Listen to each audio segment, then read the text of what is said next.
ప్రతి చిన్న విషయాన్ని తీవ్రంగా ఆలోచించి మనసు పాడు చేసుకునే వాళ్ళ కోసమే ఈ కథ.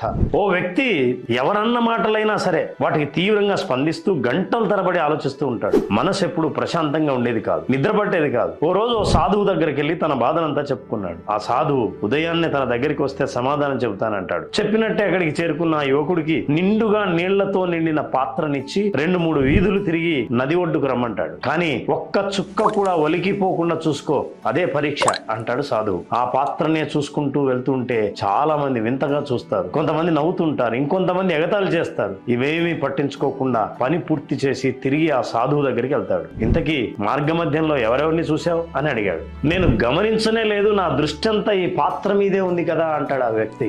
అప్పుడు సాధువు నవ్వి, మరి అదే కదా జీవితం, ఎవరేమన్నా వాటిని పట్టించుకొని విపరీతంగా ఆలోచించే వాళ్ళ జీవితం ఇలాగే ఉంటుంది. అనవసరంగా రాబోయే దాని గురించి ఆందోళన చెందకు, జరిగిపోయిన దాని గురించి